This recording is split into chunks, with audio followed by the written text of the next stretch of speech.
A couple of months ago, we brought you the story of a young man who ICE agents sent to a Louisiana detention center in late January, even though he was here legally. Carlos Martinez's nephew, Edson, was here on a humanitarian parole seeking asylum along with his younger sister.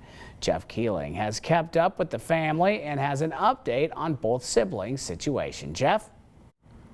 Yes, Edson spent less than 2 months with his American family before his detention in late January. He's now had a hearing and, as expected, has a time frame to deport on his family's own dime. The family's also working through the system in hopes his sister can remain here after the pair left Mexico City last fall in fear of drug gangs there. It's sad that he has to go back, but at the same time, you know, he's 19, he hasn't committed a crime. He hasn't done nothing, so it's also hard for him to be there. There is a Louisiana detention center where Carlos Martinez's 19-year-old nephew Edson has been since late January. He and his 15-year-old sister came here legally in early December after fleeing a dangerous situation in Mexico and were awaiting an asylum hearing. He didn't came here because he really wanted to, you know. He was pursuing a career of mechanic. Martinez and his wife sponsored the kids. Edson entered Knoxville's ICE office for a January 28th check-in and wasn't returned to his uncle. We tried to do everything the legal way, and still he got sent back, you know. Like, he never broke a rule. President Donald Trump revoked the program the siblings had arrived through. At a recent hearing, Edson received an order for what's called expedited removal. Local immigration lawyer McKenna Cox says that's normally for people who've committed a crime or skipped appointments. It is concerning that we're talking about expedited removal for individuals who haven't had their due process yet, who would otherwise be eligible for a due process procedure. Carlos traveled to Mexico to visit extended family, hoping to find a safer situation than Mexico City in case Edson needed to return.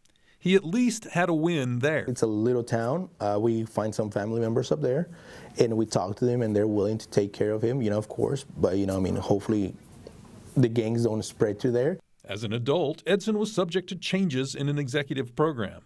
Federal law may protect Martinez's niece if the family gets legal custody of her. It is a status that enables them to stay here, to go to school, to be able to study and you know, be placed in a safe environment because there's nowhere for them to go at home. Cox said the siblings had a bona fide case of fear and no one to protect them.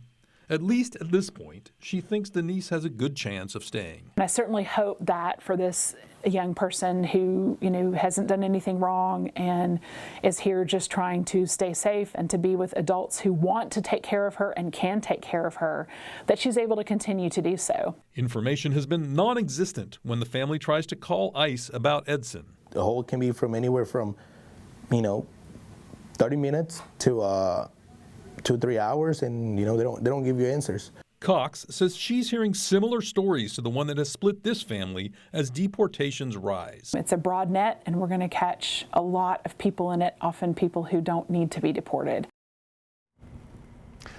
Yeah, Casey, I just got updates on both of those kids today. The Martinezes deposited money for Edson's flight about 2 weeks ago and thought he might be en route to Mexico because they hadn't heard from him.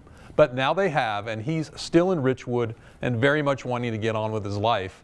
They have now gotten legal custody of his sister and are hopeful she'll be able to get a more secure residency status here.